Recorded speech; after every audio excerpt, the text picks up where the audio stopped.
自動でお風呂を沸かします。お風呂の声は自動で。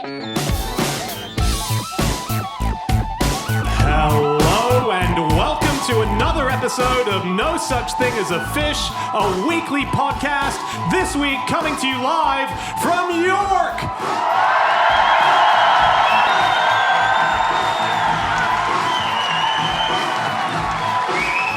My name is Dan Schreiber. I am sitting here with Anna Tashinsky, Andrew Hunter-Murray, and James Harkin. And once again, we have gathered around the microphones with our 4 favorite facts from the last 7 days. And in no particular order, here we go. Starting with fact number 1, and that is James. Okay, my fact this week is that actually squid don't play games. It's not so much a fact as like a passive-aggressive message to Netflix. Yeah, got their IMDb ratings when James Harkin gets onto it. I think you will find. Is that show anything to do with squid playing games? No. Have you rumbled them? No, I haven't, no. Okay. It's just a silly thing. Basically, I was reading about play and about games and the evolution of playing. And I wanted to see what animals do play and what animals don't play. And for obvious reasons, I thought I'd see if squid play games. And I found an article in the Journal of Current Biology called Fun and Play in Invertebrates by Sarah Zielinski. And she says there is no evidence in play for cuttlefish or squids as defined by Burghart's 5 criteria. So there's like these criteria you use in biology to find out if someone's playing or if something is playing, I should say. So they do something that's not functional, they do it voluntarily, they do it different to the way they normally do it, so it's slightly changed. They repeat it and they do it when they're not under stress. And if they do all those things, then that counts as play. It's interesting that not under stress is a criteria for play, because I think I was pretty stressed throughout the playground years. Yeah. You weren't playing when people were holding you down on the floor. And I was working, avoiding being it, and it was hard, and I lost all the time. And I suppose one kind of interesting thing about that is most invertebrates don't. So invertebrates, things without a backbone, most of them don't play.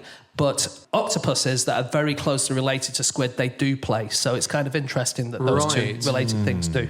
And but so have we, had them in tanks and sort of like plopped chessboards down and sort of like Monopoly? Yeah. Like, have we actively tried to get them to play? Monopoly. No, they don't do that, but they've studied them many times over the years, and with things like octopuses, they've just noticed that they happen to do this. So octopuses they'll kind of get like a little crab, and when they're full, so they don't want to eat the crab, they'll do a bit like a cat does with a mouse, so they'll catch it, and then they'll let it go and go a little bit further, and then they'll catch it again and stuff like that. So that counts as playing because it's just for fun. It's like not exactly the same as catching a crab, but it's very slightly similar to catching crabs. Yeah. Harsh. I feel like squid have a bit of a reputation as kind of the poor cousin of the octopus, because the octopus is so charismatic, is so intelligent. We keep being told they're as intelligent as a bright 12-year-old. They could do GCSEs, all of this, and squid are sort of They could bully Andy in the playground. Yeah. And squid are kind of the thick cousins, and they're sort of they're just good for calamari, but they're brilliant. They're really brilliant. And there are so many varieties of squid as well. So one of them I've found out in the course of this squid game thing, Grimalditeuthis bonplandi, okay? Yeah. This is a particular kind of squid. It is a squid which uses a squid within a squid method of catching prey. What? It is so cool. What? It has these tentacles, right? Yeah. And they're, nice long tentacles, and they look in low light, and it swims in an area of the sea with quite low light. In low light, the ends of these tentacles look like baby squid, okay? And they lure in predators, and it flaps them around like a baby squid bobbing around helplessly, and it lures in predators, the kind of predators which like to eat baby squid. And then, it eats the predators, which turn up expecting a helpless baby. It turns out it's attached to this But gigantic it might be quite squid. confusing if, your hand looked like your child. Would that not be weird? Yeah. Like you might accidentally feed it or put a nappy on it or something. True. I don't know. I think it's more like they're just doing finger puppet shows to each other, which is really entertaining. But lethal finger puppet shows, Yeah, sure, where you eat the audience at the end. That's how mine always went as a kid. They are great. So there's one squid confusingly called Octopoteuthis deletron, but it's a squid, not an octopus. And I think it's the only squid they found so far that intentionally rips off its arms. And it does it to defend or attack. And this... How? So to attack, yeah. does he rip off an arm and hit someone with it? I think it's more like distraction. That would be distracting. beating around the head. If you're in the middle of a boxing fight with Chris Eubank Jr. and he pulls his arm off, you'd be like, what? Yeah, and then he can clock you in the head with the other arm still attached. But it's going to be his last fight. This woman was studying them, and a quarter of these squid have at least one blunt arm, as in an arm which is missing a bit. And they can ditch them at any kind of joint. They can ditch them at various bits up the arm. So you only need to drop the bit that's being threatened. And it's so cool. This researcher was called Stephanie Bush, and she collected a bunch of squid to put in tanks in her lab, and loads of them immediately shed their arms at her, trying to get away. And she said there was one of them which was, when in the lab, it grasped the bottom of the container with its arm hooks. They've got little hooks on their arms. It somersaulted repeatedly and released ink as it detached part of all 8 of its arms. Whoa. And as they released the arms, they flashed, because they can emit their own light, squid. So all the arms got released and then flashed lightning bolts through the water. That is amazing. This is horrifying. They're also one of the few squid that has a penis. Yeah. The Octopoteuthis deletron, was it? Yes. Oh. So, they have a penis, and they have sex by depositing sperm on the body of the females. The males do. Although I say females, actually, they're pretty indiscriminate because they live where it's quite dark. And researchers have looked at all the different squids that have squid semen on them, and it's pretty much 50-50 male and female. Right. They'll just, if they see a squid, they'll go for it. Oh, cool. They're desperate. Yeah. That's amazing. A lot of these squid go their whole lives without meeting another squid. This is why they're so desperate. Yeah. So when they see one, you can't blame them. Right. Oh, It's God. kind of sad. Have a chat first, or a drink. Don't just go straight in for the shag. Yeah, fair. I was looking up squid games, and I actually found something the opposite to what we're talking about, which is humans trying to get squids in competition. So there's an All England Squid Championship that takes place. It's an annual championship. So what this is there's 74 competitors that go out, and they spend 5 hours hoping to catch over 100 squids during the course of the day. 5 hours. And then, they find the longest one. In 2012... it was won by a guy called David, who was a reigning champion. He'd won the previous year. But in 2012, there was terrible weather conditions, and it was really, really rainy, and no one was catching any squids. And he happened to notice, just before he was sending his reel back out, that right on the tip of his little hook was a tiny squid, 1/3 of an inch long, and it was the only squid caught that year. So the 2012 winner of the All England Squid Championship was 1/3 of an inch long. I want to watch that documentary and put it on Netflix called Squid Game 2 or something like that. No one must have believed that squid when it got back to its friends and said, "Guys, I just won Squid of the Year." Yeah. He would have got semen all over him from every which way, wouldn't he? Well, while we're on that... Oh, good. And we were obviously going to be at some point. At some point. Let's get there now. The northern pygmy squid, did you hear about this? Oh, yeah. So this is a squid where the female fertilizes her own eggs, okay? It's bizarre. So, as James said, the male kind of attaches the sperm to the body of the female. So it's not a kind of mating as we would understand it, but the sperm you would understand it, maybe. Okay, I like my sperm deposited on my shoulder, and I can dip in whenever I like. Well, Anna, female choice. Go on. I'm just going to cut that out, by the way. And when Dan goes, fact number 2, Anna Toshinsky, it'll just be like, my fact is, I like semen on the back of my shoulder. It's just less effort. Sorry, Andy, you were saying. No. Well, you would fit in like a charm into the Northern Pygmy Squid Society, Anna, because the male attaches the sperm to the female, and then it goes through. It sort of gets into her body somehow. I'm not exactly clear on the mechanism, but it gets into the female's mouth when she's ready to inseminate, and then she bites a hole in each of her eggs and just, deposits squirts a bit of sperm into each of the eggs to fertilize the eggs. Wow. So she is doing the fertilizing at that point. Bizarre. That's very cool. That's like in vitro or it's like a test tube baby. Kind of. Yeah. Those guys are pretty cool. They have like a sticky patch on their back, and when they're kind of swimming around, if they get tired, they can just stick themselves to a bit of seaweed.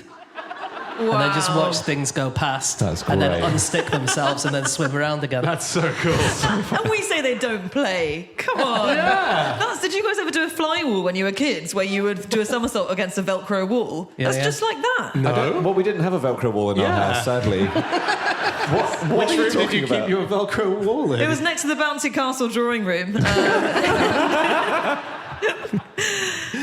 So on actually how they reproduce, there's this really interesting thing that they've recently discovered, which is it's about the egg mops. So I quite like this, that when the female deposits all her fertilized eggs, they're called mops, and they're in these big piles, and she sticks them to the ground, and then male squid are attracted to these. And that doesn't really make any sense because they've already been fertilized, so they're no use to the males. But what it means is there are fertile females in the vicinity because they tend to kind of hang out together. And not only this, the male squid are attracted to the egg mops, and then they come up to the egg mops and they kind of hug them.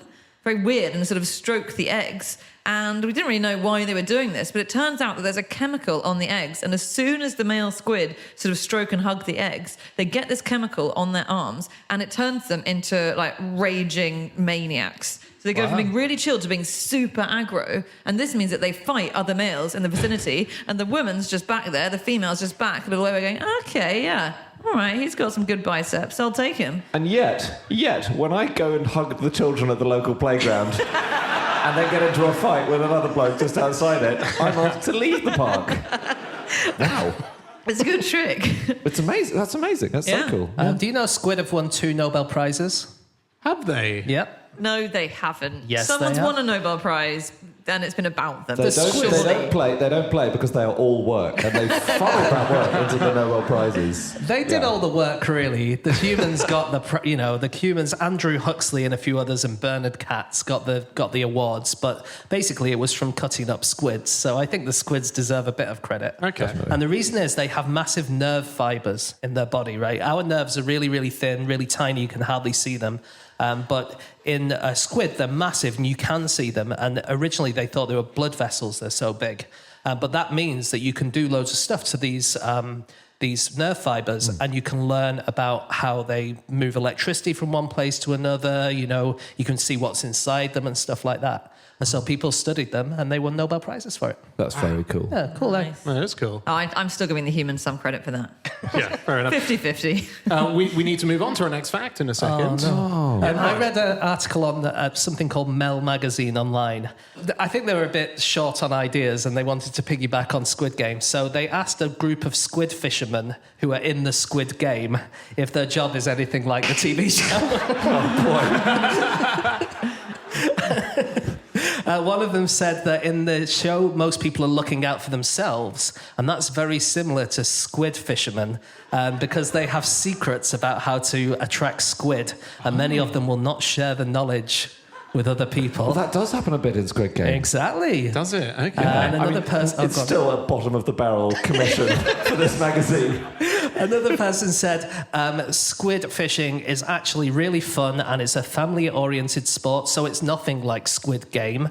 Mm-hmm. The only asshole thing I do in squidding is when I'm pulling up a squid, they tend to squirt out the ink as they come out of the water. So if you aim that at the person next to you, they tend to get covered in ink. Wow.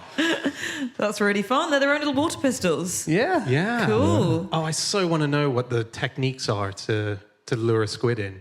Like, do you put, like... Oh, you get little kind of... the old Japanese way, what they would do is they'd have lures that look a little like baby squids kind of things. Right. And then when they squirt the ink, it produces a thing which is roughly the size and shape of a squid, and it's called a pseudomorph. So the predator is momentarily confused. What am I going for? Which of these two So prey clever. options? Very It's like clever. leaving a hole in the wall that's the shape of you or something. Yes. As you run away. Yeah. Can I just say one thing about animals Yeah, playing? Sure. There's a woman called Linda Sharp who studies lots of different types of play in animals and says basically we all say we know why animals play, social bonds, preparing for adult life, but actually we've got no idea. It's probably just because it's fun. And case in point, she said she was watching some elephants and there was an elephant at the top of a slope and it saw another elephant. It's a muddy slope. Saw another elephant at the bottom of the slope and it starts walking up towards this elephant at the top of the slope. And when it's halfway up, the elephant at the top gets on its bum, like tucks its legs in, and sort of toboggans down the slope straight into the other elephant. So it takes them both out. They roll down to the bottom of the hill. They tumble around, have this big old fight, and then eventually she saw they sort of dusted themselves off, and then they were like, okay, we'll climb up the slope now. They climbed up the slope. They got halfway up. There's a third elephant at the top who's seen it all. Doing exactly the same thing. That's amazing. That's awesome. We need to move on to our next fact. It is time for fact number 2, and that is Andy. My fact is that in 1935, New York issued a total ban on the possession or supply of baby artichokes. This was sent to me online, actually, by @Fodsocks, so thank you, Fodsocks. This is a fact about the 30s war against the baby artichoke, or specifically against the mafia through the medium of the baby artichoke. So It was the main war of the 30s, wasn't it? The artichoke Yeah. war. it was the main war for most of the 30s, and then there was a very strong late entrant, unfortunately. I think in America it was the main war for all of the 30s. That's a very good point. But are you giving the artichoke credit here in the way that James is giving the squid a Nobel Prize? I'm not giving the artichoke any credit. I'm giving the mayor of New York, who was Fiorella LaGuardia, so LaGuardia Airport, Yes. New York, named after him. He was a big deal. And in 1935, he walked into one of the biggest markets in New York City, and he announced, baby artichokes, they're off the menu. And it was going to start the day after Christmas. And he said, I like artichokes, particularly with hollandaise sauce. But the ban will remain in force until the grip of the racketeers is broken. And basically, it was because the mafia controlled the baby artichoke supply and made a load of money supplying New York with baby artichokes, and it was one of their major things. You know, it was illegal alcohol, drugs, and then baby artichokes. And they kind of forced the restaurants to buy them, didn't they? And made them really, really expensive and cornered the market in them. It was just And they bought them at cheap prices too. They squeezed the farmers at one end, and then they squeezed the restaurants at the other end. A lot of squeezing. Very clever. Yeah. But didn't he lift the ban within a few days? Oh, yeah. Because he was like, actually, I really like artichokes. No, it wasn't because he liked artichokes. No. What, he won? He beat the mafia in 3 days? Yeah, because basically there was this one guy, a mafia boss called Ciro Terranova, and he was known as the Artichoke King. Well, the only thing I know about artichokes is they make you fart. So I don't know. But anyway, so he was the one who was in charge of it. And when LaGuardia said, you can't sell artichokes, then he had no one to sell his artichokes to. And all the shops said, OK, we're not going to do it. 1 or 2 people did carry on selling them, but they all got their licenses taken off them. Right. And then within 3 or 4 days, it was obvious that he wasn't going to be able to apply his wares in New York anymore. Okay, cool. Yeah. It was a rapid turnaround. Yeah, it was really. Yeah. And it was 'cause most of them were coming in from California. That's where they were all grown. And there were stories that mafia agents would go to California. They would intimidate the growers of the farmers into lowering their prices. They would even, this is reported at the time, I don't think it's true, threatened aerial gas bombing of the farming fields. So, I saw reports in the newspapers that happened, but again, it might not have been true. But the interesting thing was, because that was happening in California and this guy was working, the Artichoke King was in New York, suddenly it was in 2 states, which meant it was a federal case, which meant that they could get all the federal people involved, which suddenly made it a really big deal. If it was just in New York, it would have been hard for him to do anything about it. Interesting. Do Okay. you remember we did a fact a very long time ago about Marilyn Monroe being named Artichoke Queen? Oh, yeah. Yeah, there was a theory that the reason she was named that was because they were trying to give a bit of sort of gloss back to an industry completely dominated by the mafia. I thought you were going to say it's because she was married to the Artichoke King. Okay. They ruled over all the artichokes. Yeah. I've just realised Artichoke King sounds like something that a mafia boss would do to you, doesn't it? Yes. Oh, yeah. Subject someone to a real artichoking.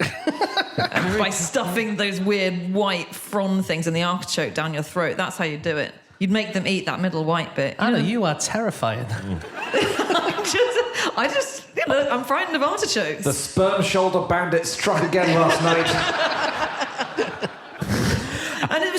baby artichokes then? It's very specific, isn't it? Yes, only because the they're baby quite ones, yeah. similar. The mafia could have branched out into just the slightly bigger ones, but they didn't think of that, I guess. Not so smart. Yeah. Because I think actually the only difference is that baby artichokes don't even have the choky bit. They don't have the annoying fuzzy bit that I don't like, right? And they're not even younger. It's a real misnomer. They just grow lower down on the artichoke plant. So I think they're from the same plant, but they don't get as much sunshine, so they don't grow to be as big. And yeah, they're just more tender and nice, easier Is that to like eat. how baby carrots are not really a different kind of thing? They're just... I think they're just chopped up carrots, aren't they? Yeah, I think they might be, but I've never been confident enough to say, and I really regret bringing it up now. At least there's not 1,000 people in York looking at you when you're saying it. It's like an anxiety dream. But that's like Jerusalem artichokes as well. Sorry? Jerusalem artichokes. Oh, yeah. Not from Yeah. Jerusalem, not artichokes. Not even any kind of artichoke. What the fuck is going on? Yeah. The guy who first found them decided they tasted a bit like artichokes, so they must be artichokes, I think. Okay. Yeah. Don't know where the Jerusalem bit came from.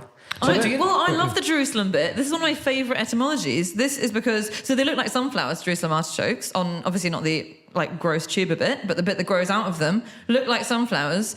And Europeans discovered them in the 1600s. There was a French explorer and brought them back to Europe, and they got to Italy, and they were called girasol, as in sunflower, as turns round with the sun. So the word for sunflower in Italian, and girasol gradually turned into Jerusalem. Very good. That's cool. Like it. Yeah.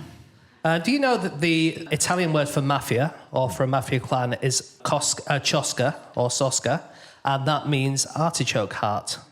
No way. Interesting. Is it because they're tightly bound together? He's only gone and got it. Yeah, that's exactly right. They have so the to. artichoke leaves are all really close together, and that's what the mafia clan is like. And they can't be separated. Yeah. Wow, that's cool. Very difficult to eat. Do you know how... But it can be done. can be done. Do you know how we got the artichoke in the first place? No. Just grew it? Well, it's from... No, actually we didn't. No, this... Waitrose? It's a couple of thousand years old. It dates back to ancient Greece, the artichoke. And it comes from a time when the Greek god, Zeus, fancied a woman called Kinara, or Sinara, and he installed her in heaven as his kind of mistress. But then she kept on sneaking back to the mortal plane to see her family, and Zeus found out about this, and he got really annoyed and turned her into an artichoke. And that's how we have artichokes. And that's how we have them. Yeah. Okay. Well, I actually believe James's version about us just growing them. You choose what you want to believe. Yeah. Just very quickly back to the mafia. I was very surprised to discover that they're just involved in so many different rackets, aren't they? And in 2014-ish, they started getting into wind farms. So they went green. And they're very ethical. Always have been. Yeah, so they're known as the eco-mafia. And in Sicily, wind farms are a massive deal there now. And the money that is being generated from selling all of the power across Europe is such big money that's their thing. So, yeah, it's just such a bizarre... I suppose those big blades can cut off the horse's heads, They're also into organic food as well. The mafia at the moment. They're such hipsters these days. Well, I say that. They're into getting cheap food from Eastern Europe and then relabeling it as organic and then selling it on. Oh, I see. But yeah. Okay, yeah. I was shocked, as someone who lives in East London, at the level of contamination of what claims to be organic food by the mafia. So believe you me, if you think you've got extra virgin olive oil at home, you probably haven't. This is because they're adulterating all this stuff. And actually in Italy, the police employ special tasters who are specifically trained to spot fraudulent food, to taste lots of types of olive oil. Really? So, What a sweet gig for the police to have. I know. They do things like they whiten mozzarella with detergent. They make bread with asbestos. Okay, is it getting less sweet as a gig, as you say this? Yeah. Wow. But extra virgin olive oil, adulteration of that is the biggest source of agricultural fraud in the world, and 60% of extra virgin olive oil that's sold is not that. It's not extra virgin. Wow. So what is it? Just straight up shit oil. Right. It's just adulterated with less good quality oil. You know, it's not urine or anything. You'll be fine. You won't notice the difference. But you're being bamboozled. Okay. That sounds fine. And that's the spirit which broke the mafia in 1935. I'm just a bit worried that we're giving the mafia a lot of shit in this podcast, and I kind of want to distance myself a tiny bit. Oh, wow. You keep giving me that shit oil. I'm fine. My family like living. Thank you. Bring it on, lads. Come on. Let's be having you. This is an extra virgin over here that you will not get anywhere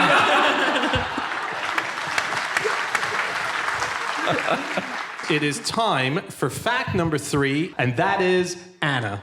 My fact this week is that until recently, in the Chinese city of Chongqing, you could hail down a stick man to carry your bags by shouting, "Bang, bang!" Which is a fun idea and a mysterious fact to say without explaining it. So I almost want to just leave it at that. What do you mean by a stick man? Is that like someone, like one of those people that tells you where the gents' toilets are? Or That's not... They don't tell you where the toilets They are. do. they indicate where it is. I think by the time you're seeing the stick man, you've found the toilet, James. The one on the door. I'm over here! Quick! Free me! There's a stall free, quick! Oh no, don't go in, there's a guy having a massive shit, stay out! It's not one of the toilet warning signs. It's so these are men called bang. It's actually bang bang. But we discussed this and we decided if you shouted bang bang as an ignorant English person, then they'd probably know what you meant. Yeah. And it's the name for these stick men. So they're people who carry sticks around, and they were extremely populous in like up until the early 2000s, really, in Chongqing. And they're porters. And the reason that they remained in that city is because the terrain is very hilly. It's lots and lots of winding alleyways and lots of steps connecting one place to the other. And you can't really get a car or anything around. It's even hard to get a bike around it. And so all you can do is you can say, I've got 17 heavy suitcases and here's a small guy with a stick. Can you carry them all, please? And they do it. It's unbelievable, the loads that they carry. There's not as many these days, is there? They're kind of going out they're of business really a little bit. disappearing. Yeah, there was Yeah. a documentary quite recently called The Last Generation of Bang Bang, which was explaining that kind of these people have got other jobs now, like delivery people, like, I don't know, Deliveroo or that kind of thing, Yeah. whatever the Chinese equivalent is. Yeah. So a lot of people do that. But they were really popular. There was a soap opera called Mountain City Bang Bang Men, which was all about them. Oh, wow. Really? And there's also a drinking game. If you're a student in Chongqing, then you might play this game. And the drinking game is basically whenever you see one of these guys, you drink. Oh, right. Wow. That's a game. Oh no, people are so much more sober now. So sad. So Chongqing it's got a huge population. It's like 32 million. At the time where they were sort of at the peak before the decline, there's about 30,000 stickmen that were in operation. But I was reading Chongqing. In my head, I was like, I know this place. How do I know this place? And it's because it has my favorite rail station a metro station, a train station in Chongqing, which is... They have them very high up, kind of like monorails that go around through the city. And one particular path that it needed to take was going to be in the exact spot where they were building a residential building, which was 19 floors high. Yeah, so between floors 6, I believe, and floors 9, I think those are the right ones, there's suddenly, in a residential building, a train that just goes through the building, Amazing. stops in the building as well. Wow. Yeah, so it's in stop in the building, and they had to soundproof all of the apartments to make sure that all the noise wouldn't get to them too much. Oh my God. Yeah, how cool is that? That's is from really Chongqing. That's incredible. Yeah. On just sort of carrying extremely heavy weights, it is kind of unbelievable. So there are lots of people, like particularly people who are mountain porters. So this is, very high altitude environments, can carry unbelievably heavy weights. So they studied mountain porters in Nepal. There was a scientist from Belgium called Norman Hegland, and he was a muscle physiologist. And he thought, I've got to know what is different, like what is different physically about Nepalese mountain porters. Because they, on average, the guys he studied weighed about 56 kilos, but they can carry 68 kilos. They can carry more than their own body weight, and they're carrying it uphill, steep uphill. And he studied them, and he found nothing different physically about them, except that they're just extremely tough. That's the only thing he found. They, on average, they can carry 90% of their body weight. The heaviest load he found was 175%.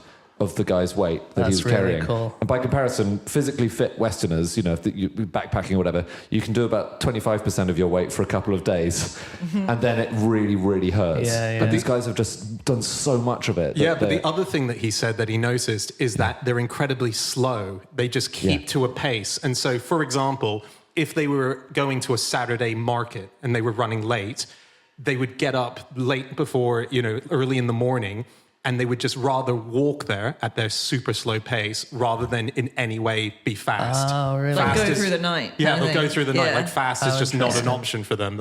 They pace themselves. But basically, the lesson seemed to be we're really pathetic in the West. I mean, that was his conclusion, wasn't it? He was like, well, it turns out there's not a special gate that they have that's really great. They're not actually using oxygen much more efficiently. We can just actually carry way more than 25%. So next time you offer to help someone with their bags, think twice. Okay?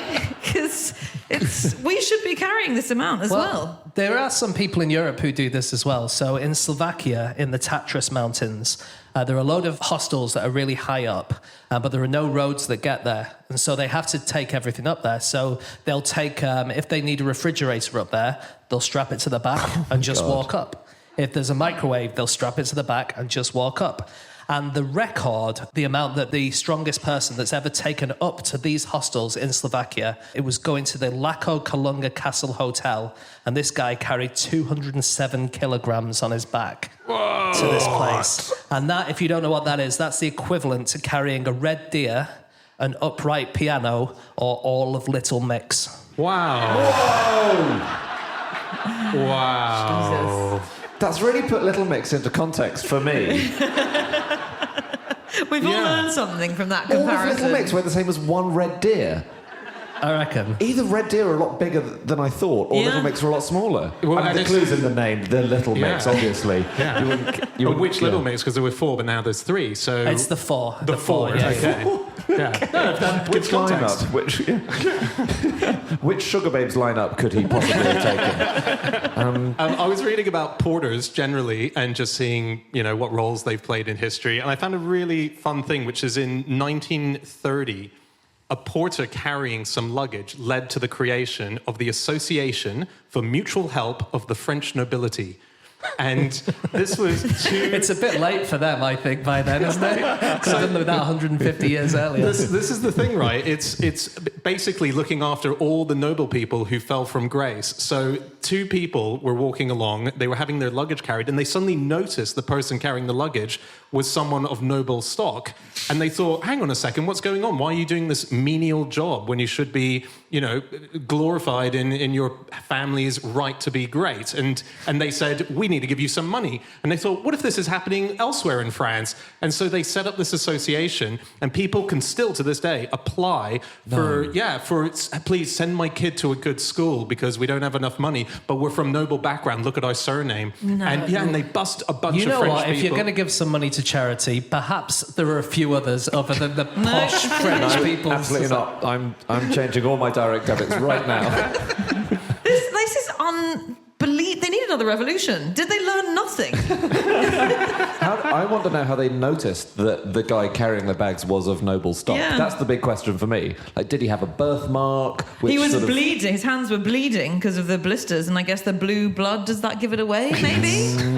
But what do we know what it They was? just recognised maybe it was his manner, maybe it could have been an old friend from school, I don't know. I bet he was just like, do you know, my great uncle was the Baron of Orly. Yeah. Wow. This is about carrying heavy weights. It's not actually about humans carrying heavy weights, but some dung beetles, which are called Onthophagus taurus, they can pull 1,100 times their own weight, which is very impressive, and it's entirely evolved because of their sex life. Interesting, because I assume that all they're carrying is dung. Well, yeah, but the dung is big relative to them. No, yeah, I'm not saying it isn't. But in fact, you're right. Sorry, it's not because of the dung moving. So the females will dig a tunnel under a cowpat. That's where they create this kind of tunnel of love where they're getting ready to mate. Yep. It certainly sounds like a sexy tunnel. For the dung beetle, unbelievably sexy. And basically, so the female goes into the tunnel and waits, and then a male will go into the tunnel, right, to mate. But sometimes a male will get into the tunnel and find there's a rival male already there. And they have evolved this unbelievably strong movement where they fight, they tussle, and they lock horns, and they try to pull each other out or push each other out of the tunnel. So as a result, they've evolved the ability to move 1,000 times their own weight. Wow. However, there are some males which are not like that. They're sneaky males, they're not strong, but they are fast walkers, and they have extremely dense testicles. And they... Fast walkers with extremely dense testicles. That's a hell of a Tinder profile, isn't it? Because you'd think that'd slow you down. Yeah. But yeah.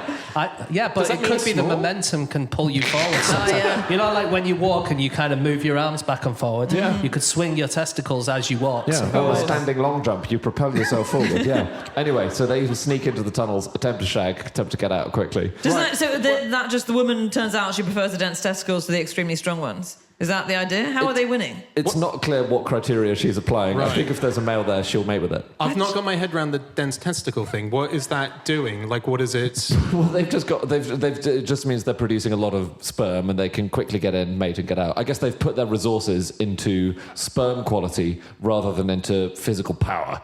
But how do you tell someone that your sperm quality is great? I don't think they're communicating on this level that we're... I think Right. if there's a male there, the female will mate with it, and he turns up and It says... gets in there. There's no flirting, I think.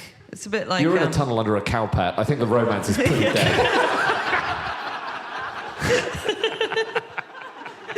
Oh, dear. I was looking at other jobs that you could describe as being like porters. And I was thinking one of my favourite things that I read a while back is that Scottish fishermen's wives were basically porters of their husbands.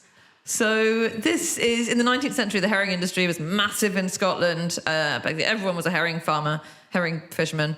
And the fishermen, when they went to get in their boats, they would usually have would go from a beach. So they'd go off from a beach, get in a boat, and they don't want to get wet because they're going to be out all day and it's fucking cold in Scotland. And so the wives would always carry their husbands into the boat. So you'll see their old photos of these husbands with all their fishing tackle in their arms and their wives just carrying them like a baby and plopping them into that little boat, waving them off with a packed lunch. That's amazing. This is so great.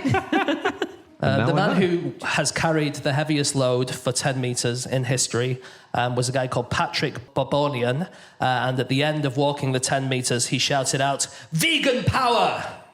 Nice. Yeah. And he was trying to prove that you can still be strong and have a vegan diet. They interviewed him afterwards and said it was a bit of a stupid thing to do and it really hurt. If only I'd had a sausage sandwich before I set off. Time for our final fact, and that is my fact. My fact this week is that in 1994, the music group, the KLF, burnt £1 million. 27 years later, they're still not sure why they did it, and have even toured the UK asking audiences if they have any idea why they did it. So this was a very famous moment in 90s music. KLF were a massive band. Justified and Ancient was they were huge. Their singles were massive selling, but they were very artistic and they were very anti the industry. And they decided that they were going to absolutely wipe themselves out in a way that a band has never done before. They were going to take all their music away from catalogs that were publishing it. They were going to remove it from all shops. And they were going to take the last amount of money that they'd made, which was £1 million, take it out of their account and take it to an island, Jura, which is in Scotland.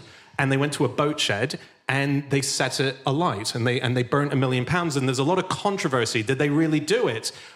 They claim they absolutely did. A lot of people are very skeptical. There's been a few investigations into it where the BBC have seen that they've taken the money out from the bank and they've found little bits of burnt embers that matched when little numbers that would appear on specific bills kind of matched the ones that were taken from the bank.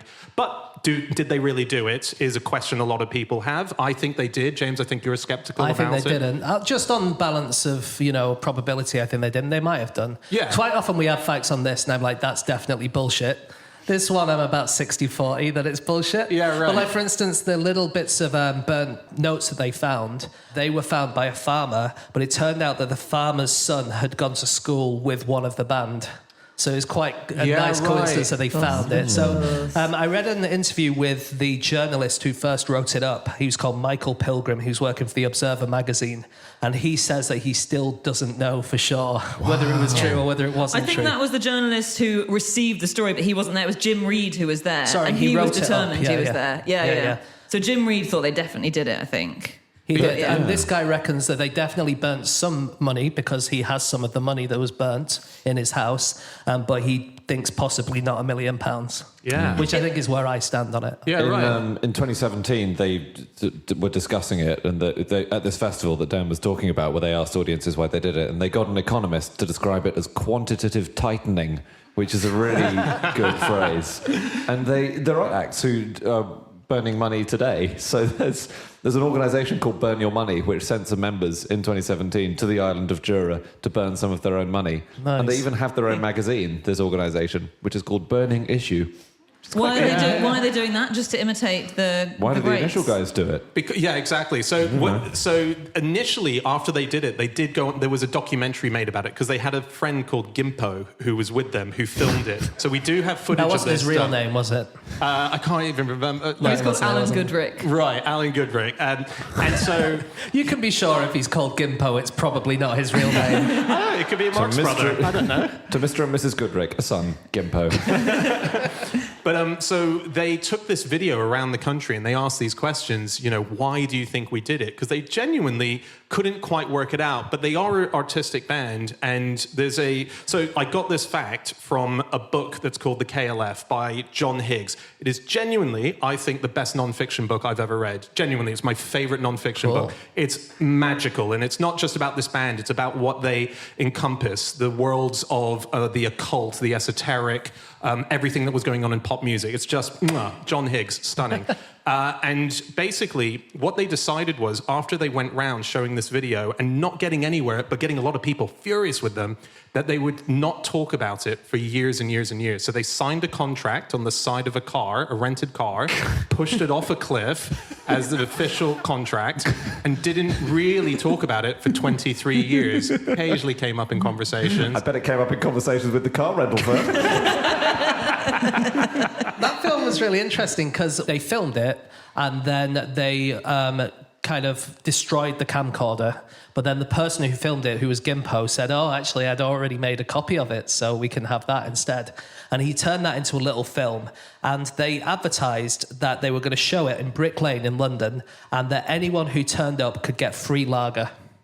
Okay? So lots of people turned up. But too many people turned up, so they had to cancel the whole event. And they were stuck with 6,237 cans of Tennant Super. This was on Christmas Eve. And they decided to give it to the homeless. Before someone working for the charity Crisis said they were utterly irresponsible. I mean, that's pretty hard to argue with. I think they weren't the first people to describe them as that, I suspect. Yeah. It sounds like the maddest experience to be on this money-burning expedition. I wish I'd been that one journalist. And they were so random in what they did. They just picked this guy, Jim Reed, and call him up. He doesn't know what he's getting into. He's told to get in the car with these two guys and Gimpo in the back. They go to a security firm. They buy suitcases in London, 2 massive suitcases. Go to a security firm and extract all of this cash and then disappear to Jura. And it sounds so annoying as well because he'd be so knackered after that long, confusing day. And they said, okay, we're going to burn all the money tomorrow. And then Jim goes to bed, writes up his notes for the day, puts his head on the pillow, and immediately they bang on his hotel door at like midnight and go, actually, we're going to do it now. Come on, we can't wait. They said it was like Christmas. You're so excited, you can't wait till the morning. And they went and they did it in this little, I think it was like a little stone kind of structure. But he said the first thing you feel is incredibly guilty as you're watching this money disappear. And then for the subsequent 2 or 3 hours, because it does take quite a long time to burn £1 million, you are just really bored for a lot of it. But yeah, it's so surreal. Well, the line that someone said about it was, it's one thing to start burning £1 million. It's another thing to finish burning £1 million. And that is something that is really made them really question everything, that the fact that they went for the whole thing. Well, it made people so angry because obviously they could have given that money to charity. They could have given it to, members of the French aristocracy who were down on their luck. They could have just kept it and pretended that they burnt it. But lots of people said that if you burn money by spending it on cocaine or whatever, then you're forgiven much more easily than burning physical money. It feels very, sacrilegious. Yeah. But they were constantly doing stuff like this. They tried to spend their money in very, very creative ways. So after they'd had a really big hit of one or another of their big hits, they tried to spend the money they got from that getting a massive helicopter and fixing Stonehenge. So that they could put it back to work again, basically. They could, come on, let's fire up the motors. I think also a bulldozer, they were going to bulldoze it down. Oh. Yeah. They bought a big bulldozer to do that. Didn't they? Yeah. And didn't they bury their brit awards underneath, supposedly? Again, under it was conveniently found a few weeks later. Yeah, right. Oh my God. You're very sceptical about this. Look, it might be true, but the thing is, they did have form for lots of little tricks and stuff. So they made crop circles, for instance. There was one time where one of the guys drove around with a massive sound equipment in his car, which he claimed was powerful enough to kill livestock. Right. He was going to kill a load of cars with his massive. Wow. They can kill one red deer with this sound system, or all four of little pigs. You decide. And so it's two guys, the KLF. It's Drummond and Corty. And Bill Drummond, I love reading about Bill Drummond. His ideas are just so wonderful. One thing that he did, and I don't know if this is still going, I hope he still does it, but Bill Drummond created a soup line across the British Isles. And the idea was, if anyone lives on Bill Drummond's soup line, you can look it up. If you live and your house happens to be on the soup line, you can contact Bill Drummond and he'll come to your house and make you some soup. That's... No. Yeah. Does it work? Can we do that? Yeah, I hope it's still going. I'm not sure, but the soup line exists and he did do that. You'd have to plan it carefully so it didn't go through a major place like Belfast. That's incredible. Yeah, the soup line. Wow. He sounds wonderful. The Guardian interviewed him in 2000, which was years and years after they burned the money, and they asked him, have you regretted it since? He said, no. Are you financially stable now? No, I'm not. No. And then in 2004, he said, of course I regretted it. And so you can't work out the truth about them. No. It's really, they're really, really, really interesting people. One thing about Drummond is he does like his lines, and he believes that there's a ley line that goes from Iceland to Papua New Guinea. And it goes through Liverpool, and the energy of the Earth comes down from space into Reykjavik, goes all the way under the Earth, and then comes out at Papua New Guinea, and also comes out of a manhole cover in Liverpool. And this manhole cover is just outside the Cavern Club, and that's what he kind of Matthew thinks. Street. Yeah, exactly. Oh. And one time, he was the manager of Echo and the Bunnymen, who a lot of you will know, a band, and he got them a gig in Reykjavik, got them to play, and then stood over this manhole cover to listen to see if the music came out. It did not come out. Oh. But part of his evidence is, Carl Jung, the psychoanalyst? Yeah. So Carl Jung apparently wrote once that he'd never been to Liverpool, but he had a dream about Liverpool. And he thought, Carl Jung said, Liverpool is a pool of life it makes to live. And there's a statue of Carl Jung on Matthew Street. Yeah, it's a bust that sits up in a building because there was a guy called Peter O'Halloran who'd heard. So this was a game-changing dream of Carl Jung's life. He was like the pool of life, and then he said, it's in Liverpool. And Peter O'Halloran went around and he looked for descriptions that would match where Jung might have dreamed in his head. And he discovered that there was this manhole sitting at the end of literally 30 seconds walk from the cavern, which is why maybe the Beatles had such mystic powers and so on. Presumably Have I lost everyone? Presumably Drummond didn't believe any of this, but thought it was a chaotic, entertaining thing, or really believes it. I think he might believe some of it, although we'd have to get him here. We're just supposing. I wish we could get him here. On his 60th birthday, he stood for 17 hours on that manhole. He didn't believe it, yeah. 17 hours. Thinking about life, thinking about what he was doing. Yeah, it's an important manhole.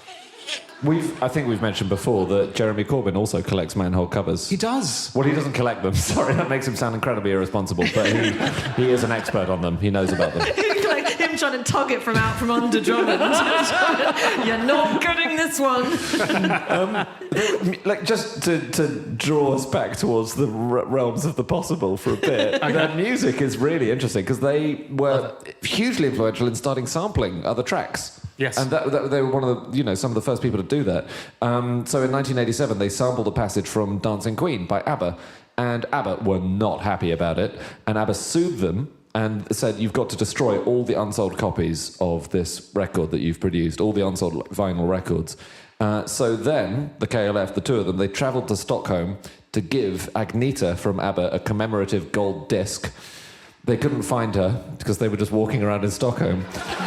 So they gave the gold disc to a random prostitute they met in the street and came home, pausing only to throw the LPs off the ferry as they went. And then they burned the rest in a field. They love burning things in fields, the KLF. They love burning stuff, and they love throwing stuff into the sea, don't they? It's true. Yeah. It's their jam, and I dig it. That trip to Sweden sounds very entertaining. They did sit outside ABBA's record label in a police car that they managed to get hold of, and they blasted the record that they made from which they'd stolen ABBA's music out at ABBA's record label. And then Imagine being inside the office for that. That's thrilling. The police are here. What do they want? It's hard to tell.